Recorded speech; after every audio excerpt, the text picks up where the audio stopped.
तो hello guys, स्वागत है आपका मेरे चैनल विशाल के लेक्चर्स में एक बार फिर से। तो आज की वीडियो हम करने वाले हैं क्लास 12 एक्सरसाइज 13.1 प्रोबेबिलिटी चैप्टर कर रहे हैं। और इसका आज क्वेश्चन नंबर 7 मैं आपको दिखा देता हूँ कैसे करना है। इसका फर्स्ट पार्ट मैं आपको ऐसे समझा दूंगा और सेकंड पार्ट आप ही के साथ करूँगा, ठीक है। तो चलो स्टार्ट करें। वीडियो छोटी होगी और क्वेश्चन समझ आ जाएगा आपको। क्वेश्चन आपको दिखाता हूँ मैं। क्वेश्चन में देखो क्या लिखा है। 2 कॉइन्स आर टॉस्ड। 2 कॉइन्स को टॉस किया। तो गाइस सबसे पहले आपको 2 कॉइन्स और टॉस को सुनते ही सैम्पल स्पेस बना लेना है। जब 2 कॉइन टॉस होते हैं, सैम्पल स्पेस मीन्स जब 2 कॉइन टॉस होंगे तो क्या क्या आ सकता है। देखो यार, सैम्पल स्पेस मैंने बना लिया है। यहाँ तो हेड हेड आ जाएगा, पहले दो में हेड हेड आएगा। यहाँ तो पहले में हेड दूसरे में टेल, पहले में टेल दूसरे में हेड, यहाँ पे दोनों में टेल आ जाएगा, ठीक है। तो ये आपको बना लिया। इसके बाद आपको क्या करना है, यहाँ पर क्वेश्चन पढ़ो। फर्स्ट पार्ट में क्या दिया, फर्स्ट पार्ट मैंने कर दिया, तो मैं फर्स्ट पार्ट आपको दिखाता हूँ। देखो पहले में पूछा है जो टेल है वो एक कॉइन पे अपेयर होना चाहिए। जैसे यहाँ पे देखो ये हेड हेड है ना, तो मतलब ये हेड एक कॉइन है और ये वाला हेड दूसरा कॉइन है। मतलब दोनों कॉइन्स पे हेड हेड आया है। इस पे दोनों कॉइन्स में हेड हेड नहीं आया, इसमें एक में हेड और दूसरे में टेल आया है। यहाँ पे एक पे टेल दूसरे पे हेड। इन्होंने पूछा है कि, इन्होंने बोला है ए के जो ए है, ई सॉरी ई है जो, उसमें दो सिक्कों में से एक सिक्के पेयर टेल तो आना ही चाहिए। तो इसमें क्या हो जाएगा हमारा, ई में क्या आ जाएगा, ई के सैंपल स्पेस में क्या बन जाएगा गाइस। यहाँ तो हेड टेल, यहाँ तो टेल हेड। यहाँ पे टेल टेल मत कर देना कि यार टेल टेल में भी तो टेल आ रहा है, पर क्योंकि इन्होंने बोला है कि सिर्फ एक सिक्के पे आना चाहिए। एटलीस्ट नहीं बोला है, एटलीस्ट बोला होता तब आप कर सकते थे। तो मतलब इसका ई का हमारा ये बन गया सैंपल स्पेस। फिर जो एफ है, एफ देखो इन्होंने क्या बोला है, वन कॉइन शो, आगे क्या हेड।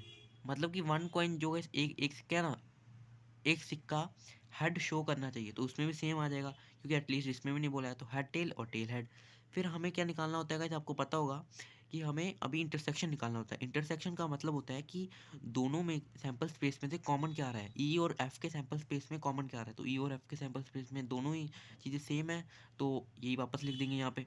अभी हमें कैसे निकालते हैं, हमें यहाँ पे ई और एफ का ये निकालना है, हमें प्रोबेबिलिटी ऑफ ई अपॉन में एफ निकालना है। तो वो कैसे निकालते हैं हम, probability of E intersection F upon में प्रोबेबिलिटी ऑफ एफ।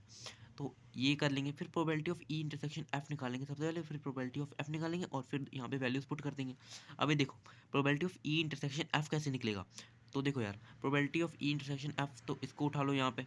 अभी देखो हमें पता है प्रोबेबिलिटी, अभी यहाँ पे सिंपल निकालना है, यहाँ पे कोई ज़्यादा दिमाग मत लगाना। यहाँ पे सिंपल प्रोबेबिलिटी कैसे निकालते हैं, number of outcomes favourable upon total number of outcomes. जो ई इंटरसेक्शन एफ है उसमें नंबर ऑफ आउटकम्स कितने हैं, यहाँ पे कितने हैं, यहाँ पे दो हैं तो ऊपर दो लिख दो। टोटल नंबर ऑफ आउटकम्स कितने थे सैंपल स्पेस में, चार, तो नीचे चार लिख दो। आ गया 1/2। और प्रोबेबिलिटी ऑफ एफ भी इसी तरह से निकल जाएगी। दो हैं तो दो लिख दो, नीचे चार टोटल और 1/2। फिर इसमें वैल्यूज पुट कर दो, यहाँ पे 1/2 डाला और नीचे 1/2 डाला, 1 आ गया आंसर। इतना हो गया क्लियर। अभी देखो अगला वाला आप ही के साथ सॉल्व करता हूँ, ठीक है। तो देखो अगले में दिया गया है नॉट टेल अपेयर, और इसके अगले में दिया है नो हेड अपेयर। मतलब कि अभी ई का जो सैंपल स्पेस बनेगा उसमें देखो इन्होंने बोला है कि नो नॉट टेल अपेयर, मतलब टेल अपेयर नहीं होना चाहिए इसमें। तो टेल अपेयर नहीं होना चाहिए, इसका क्या मतलब है, हेड हेड। क्योंकि इसमें भी टेल अपेयर हो रहा है, इसमें भी हो रहा है और इसमें तो हो ही रहा है। तो एक ही बन जाएगा इसका हेड हेड। अभी अगला देखो एफ का सैंपल स्पेस क्या बनेगा, नो हेड अपेयर, एक भी हेड अपेयर नहीं होना चाहिए। तो इन तीनों में तो हेड अपेयर हो रहे हैं, इसमें नहीं होगा तो टेल टेल। अभी कहीं आप सोचेंगे अब ये डिफिकल्टी बहुत ज़्यादा बढ़ने वाली है, क्योंकि अभी जब हम निकालेंगे ना ए इंटरसेक्शन एफ, तो आप देखोगे कि यहाँ पे कुछ भी कॉमन नहीं आ रहा, ठीक है ना। ये देखो गाइस, यहाँ पे ना ई इंटरसेक्शन एफ है और यहाँ पे टी है। और यहाँ पे दिखाता हूँ मैं आपको, रुको। हम्म, हाँ। तो देखो यहाँ पे हेड है और यहाँ पे टेल है। अभी इस सिचुएशन में बहुत सारे बच्चे बोलेंगे यार कुछ कॉमन नहीं मिल रहा, तो कहाँ से निकालें इसका इंटरसेक्शन। इंटरसेक्शन निकलेगा, बट इंटरसेक्शन क्या होगा वो दिखाता हूँ।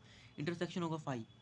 आपने पढ़ा होगा यार 11th में और 10th में, सॉरी यार 11th में पढ़ा होगा। इंटरसेक्शन इसका 5 निकला है क्योंकि कुछ कॉमन ही नहीं है। तो एक तरह से हम बोल सकते हैं, और हमें निकाले तो मैं पी। देखो यार प्रोबेबिलिटी ऑफ एफ क्या होगा, एफ का निकालो। टोटल नंबर ऑफ आउटकम दो हैं, और दो मतलब कि एक तरह से देखा जाए तो इसमें कितना, एक है, और टोटल चार है, तो 1/4 निकल जाएगा इसका। निकलेगा कि नहीं, क्योंकि इसमें प्रोबेबिलिटी तो एक ही है, या तो टेल टेल आएगा। और टोटल नंबर ऑफ चार है तो चार आ गया। और एक तरह से हम बोल सकते हैं कि प्रोबेबिलिटी जो होगी ई इंटरसेक्शन एफ की, वो ज़ीरो नहीं बोल सकते हम, होगी ना ज़ीरो, तो ज़ीरो लिख दो। उसके बाद यहाँ पे वैल्यूज पुट कर दो, जो होता है हमारा पी ऑफ ई अपॉन में एफ। इसमें इसकी वैल्यू डालो 0/1/4। हाँ, तो 1/4 डाल दो। अब देखो यार इसको, अब हम इससे डिवाइड करेंगे तो आंसर तो ज़ीरो ही आएगा ना हमारा, आएगा कि नहीं ज़ीरो। तो कैसे आंसर तो ज़ीरो आ गया। अब इसको आंसर लिख दो और चलो मिलेंगे अगली वीडियो में। Till then bye bye.